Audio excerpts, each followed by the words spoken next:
दिल्ली के गिरते कैलाश में जिम मालिक नादिर शाह की हत्या, हमलावरों ने जिम के बाहर 6 से 8 राउंड फायर किए। जिम मालिक की सरेआम गोली मारकर हत्या का सीसीटीवी सामने आया है। जिम के बाहर निकलते वक्त बदमाशों ने मारी गोली। बदमाशों ने करीब 5 से 6 राउंड की फायरिंग की। ग्रेटर कैलाश में हुई नादिर शाह की हत्या और लॉरेंस बिश्नोई गैंग के रोहित गोदारा ने ली हत्या की जिम्मेदारी। सोशल मीडिया पर पोस्ट करते हुए जिम्मेदारी ली। इधर जयपुर में बिल्डिंग के बेसमेंट में मिला मरा गौवंश, लोगों का फूटा गुस्सा। बिल्डिंग मालिक और नगर निगम के खिलाफ प्रदर्शन। बहराइच में एक और महिला पर आदमखोर ने किया हमला। मेडिकल कॉलेज में चल रहा महिला का इलाज, वन विभाग कर रहा जांच। सीतापुर में गांव के लोगों ने सीआर को पकड़ा है। पीट पीट कर सीआर को मौत के घाट उतार दिया। लोगों ने भेड़िया समझकर किया सीआर की हत्या कर दी। कोलकाता में रेप और मर्डर केस को लेकर जूनियर डॉक्टर का विरोध। स्वास्थ्य भवन के पास जुटे डॉक्टर्स प्रदर्शन किया। उपराष्ट्रपति जगदीप धनखड़ की राहुल गांधी को नसीहत। बोले, देश की अस्मिता को विदेश में ना उछाले राहुल, हमारा संकल्प राष्ट्रवाद सर्वोपरि। उपराष्ट्रपति की राहुल को नसीहत। यूपी सरकार में मंत्री दारा सिंह चौहान का अखिलेश यादव पर पलटवार, कहा जाति मजहब के हिसाब से नहीं होती कार्रवाई। सांसद नरेश महस्के का शरद पवार पर बड़ा हमला। बोले, हिंदू देवी देवताओं के विरोध में शरद पवार। अखिलेश के माफिया मठाधीश के गठजोड़ वाले बयान पर भड़के साधु संत और कहा कि उपचुनाव की वजह से साधु संतों के खिलाफ अखिलेश दे रहे बयान। दिल्ली के सीएम अरविंद केजरीवाल की जमानत पर आज सुप्रीम कोर्ट सुनाएगा फैसला। शराब घोटाले मामले में 5 सितंबर को फैसला रखा था सुरक्षित। कांग्रेस नेता राहुल गांधी के खिलाफ आज पूरे महाराष्ट्र में बीजेपी का विरोध प्रदर्शन। आरक्षण वाले बयान के खिलाफ जताएंगे नाराजगी और बीजेपी के कई बड़े नेता इस प्रदर्शन में होंगे शामिल। दिल्ली में बारिश की वजह से बुरा हाल, कई जगहों पर बनी जलभराव की समस्या। लोगों को करना पड़ रहा है परेशानियों का सामना। मध्य प्रदेश के ग्वालियर में बारिश से बिगड़े हालात, 6 से ज्यादा गांव प्रभावित और 100 से ज्यादा लोगों की अलग अलग जगहों पर फंसे होने की खबर। एसडीआरएफ की टीम रेस्क्यू ऑपरेशन में जुटी। राजस्थान के धौलपुर में बारिश ने तोड़ा 49 साल का रिकॉर्ड। आज भी 7 जिलों में येलो अलर्ट जारी। लगातार बारिश से सड़कें दरिया बन गई है। उत्तर प्रदेश के फिरोजाबाद में 48 घंटों से लगातार झमाझम बारिश, पानी में डूबे कई घर। रिपब्लिक भारत के कैमरे में कैद हुई तस्वीरें। आंध्र प्रदेश में बारिश ने मचाया हाहाकार। केंद्रीय टीम ने विजयवाड़ा में बाढ़ प्रभावित क्षेत्रों का निरीक्षण किया। आगरा में बारिश की वजह से ताजमहल परिसर में भरा पानी, बगीचा भी जलमग्न हुआ। पानी निकालने का कार्य जारी।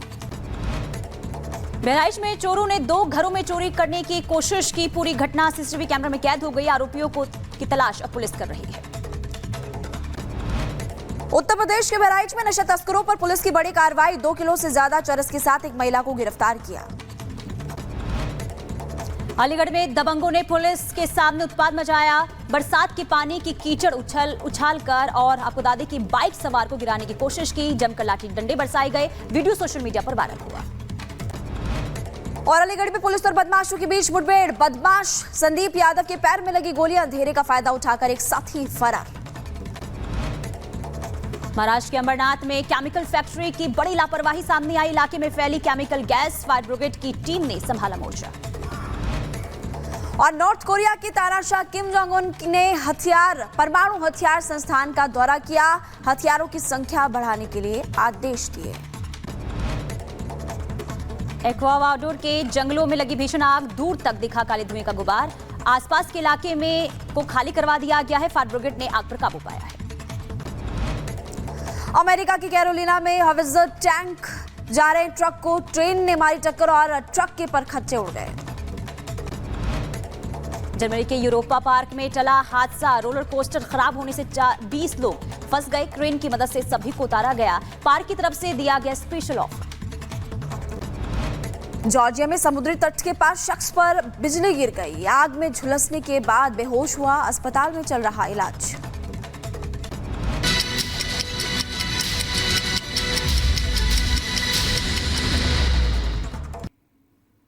और प्रधानमंत्री नरेंद्र मोदी पेरिस पैरालंपिक के खिलाड़ियों से बातचीत कर रहे हैं। क्या कुछ बातचीत कर रहे हैं, आइए दिखाते हैं आपको।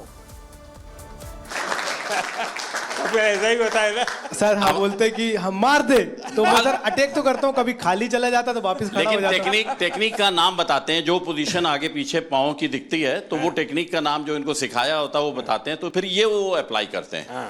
क्योंकि कहां पर ऑफ बैलेंसिंग हो रही है, आगे हो रही है, पीछे हो रही है, तो वो टेक्निक बताते हैं। तो आप सामने वाले की पोजीशन भी बताते होंगे? जी जी जी बिल्कुल, उसके जो मूवमेंट होते हैं, जैसे उसने आगे किया, वेट उसका आगे जा रहा है तो हम आगे वाली टेक्निक उसको मार सकते हैं। ऐसे ही अगर उसने पीछे वेट किया या पीछे मूव कर रहा है तो पीछे वाली टेक्निक बताते हैं, और जिससे कि हम उसके पॉइंट लेते हैं। आप जब वहां बैठे होते हैं तो आपके भी हाथ पैर हिलते होंगे? बहुत ज्यादा। अब बस नहीं चलता कि हम लोग भी मैट पे चले जाए तो कोच। सर ऐसा हो रहा था कि सेमीफाइनल में जो रेफरी थे जो मेरे हाथ पकड़ के ले जा रहे थे, उनके हाथ खुद धूज रहे थे। क्योंकि बड़े मैच में उनको भी डिसीजन गलत दे दिया, जैसे तो थर्ड एम्पायर रहता है पूरा, उसके बाद ही बताया जाता है, पर मेरा डिसीजन बहुत जल्दी दे दिया था रोल करके। वो मेरी भी गलती रही कुछ, सेमीफाइनल में मैं दब गया, पर नेक्स्ट टाइम मैं सर आपसे वादा करता हूँ 2028 में। बहुत अच्छा कर रहे हो, बहुत अच्छा कर रहे हो, बहुत बधाई हो। Thank you sir, thank you so much. जय हिंद सर, मैं एक सोल्जर हूँ और मेरी वाइफ है सिमरन शर्मा, और एक मेरे पास प्रीति है। मैं एथलेटिक का एक कोच हूँ, पैरा एथलेटिक का। तो मेरे दो एथलीट है, दोनों 100 और 200 मीटर करते हैं, और फर्स्ट टाइम जो एथलेटिक में ट्रैक में मेडल आया है सर, मेरे ही एथलीट लेकर आए हैं अभी, और 3 मेडल आए हैं। हमारा काफ़ी वहाँ पे सीखने को मिला सर, जैसे कि वहाँ पे हमारा 100 मीटर में एक इवेंट में मतलब 2 मेडल आ गए, तो 2 मेडल एक ही रूम में 2 एथलीट हैं 100 मीटर के, दोनों के दोनों पहली बार खेलने जा रहे हैं, देश के लिए पहली बार मेडल जीतने के लिए जा रहे हैं ट्रैक में।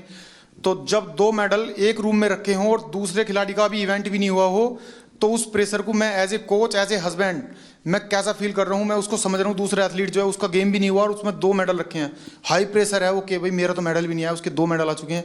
तो उसको उससे बाहर निकालने के लिए बार बार उसको मुझे एंगेज करना पड़ रहा था, बहुत बिजी रखना पड़ रहा था पूरे दिन। तो वहाँ से बहुत कुछ सीखने को मिला। हम 100 मीटर में हार गए सर। अच्छा, वहां तो तुमने दिन निकाल दिए, अब घर में क्या होगा तेरा? है सिमरन? सर ये जितना अच्छा बन के दिखा रहा है इतना है नहीं। मैं जब हम यहाँ पे आए थे तो यहाँ से जाने से पहले बात हुई थी, एक्चुअली हम दोनों में ये बात होती थी कि ट्रैक को पहला मेडल कौन देगा। तो फिर जब इवेंट लिस्ट आई तो उसमें पता चला प्रीति का इवेंट पहले है, तो हम श्योर हो गए थे कि पहला मेडल तो यही देगी। तो जब हम यहाँ पे आए तो उससे पहले ये गज्जू मतलब ये कोच बोल रहे थे कि तुम्हें 1 महीने का रेस्ट दिया जाएगा। फिर उसके बाद जब अभी हम यहाँ पे आए, अभी हम सुबह ही बात चल रही थी, तो सुबह मेरे से बोल रहे थे कि एक वीक का रेस्ट मिलेगा और उससे ज़्यादा का नहीं मिलेगा। तो मैंने बोला क्यों नहीं मिलेगा, तो बोल रहे ब्रॉन्ज मेडल पे इतना ही मिलता है।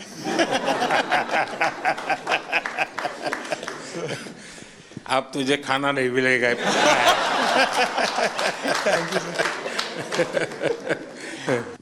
ये मेरा तीसरा पैरालंपिक था। मैं पिछले में भी आपसे मिला था, आपने मुझे बहुत मोटिवेट किया था, लेकिन शायद इस बार भी थोड़ी कसर रह गई। मैं रियो पैरालंपिक में भी चौथा था, टोक्यो में भी चौथा था, इस बार पेरिस में भी चौथा हो गया सर। तो ये 4 नंबर मेरे से कुछ ज़्यादा ही प्रेम में है, तो मैं इसी 4 नंबर को शायद मोटिवेशन में लेता हूँ। तो सोचता हूँ कि अगला मेरा चौथा पैरालंपिक होगा।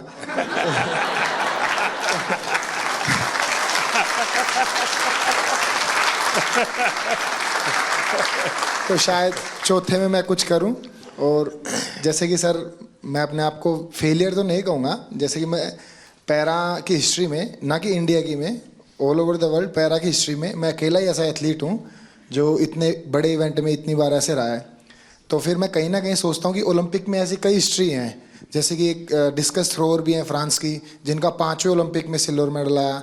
एक ट्रिपल जंपर भी हैं, शायद यूएसए के हैं, कहाँ के हैं, उनका 5वें ओलंपिक में मेडल आया। तो शायद मैं फिर अपने आप को ये भी मोटिवेशन देता हूँ कि तू पहला एथलीट पैरा वर्ल्ड में बनेगा जो सबको मोटिवेशन देगा कि भाई जब उसने चौथे में जीता था तो तुम लोग पहले में क्यों हार मान रहे हो। यहाँ कुछ एथलीट्स ऐसे हैं, जैसे कि ये गुड़िया है, ये 4th हैं, काफ़ी लोग 4th हैं, तो ये निराश हो रहे हैं। तो मैं इसमें भी थोड़ा ठीक फील कर रहा हूँ कि इनके कोचेस ऐसे कह रहे हैं, उसको देख लो। मतलब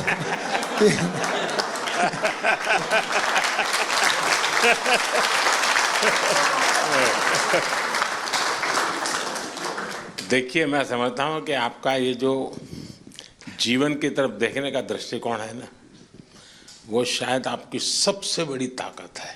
आप तो एक नया लॉजिक निकालो कि मैंने दुनिया को इतना दिया है कि मेरे रहते हुए अब तक 9 लोगों को आगे किया है मैंने, चौथे पर रह करके। सर कोई बात नहीं, मतलब अभी समय नहीं है, बट इस बार जो रहा है वो शिष्यों का समय रहा है। हम 3 एथलीट हैं ऐसे जो अपने शिष्यों को सपोर्ट कर रहे हैं। तो देवेंद्र भाई साहब हैं, इनके शिष्य का गोल्ड आया है, और एक और है सोमन राणा है, उनके शिष्य का ब्रॉन्ज आया है। और मैं नवदीप का कोच नहीं हूँ, बट मैं नवदीप का गुरु हूँ। इसको मतलब जेवलिन स्टार्ट से लेके आज तक की जर्नी ऐसे बड़े भाई गुरु के तौर पे रहा है। तो इस बार मैंने नवदीप को दे दिया कि इस बार तू ले जा, लेकिन अगली बार सर जरूर पूरा प्रॉमिस करता हूँ मेरा रहेगा।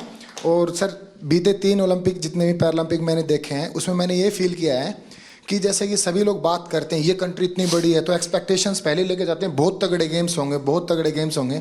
लेकिन सर मुझे ऐसा बिलीव है अगर इंडिया 2036 का ओलंपिक पैरालंपिक करवाती है तो मुझे नहीं लगता धरती का उससे तगड़ा इवेंट कहीं पे हुआ होगा।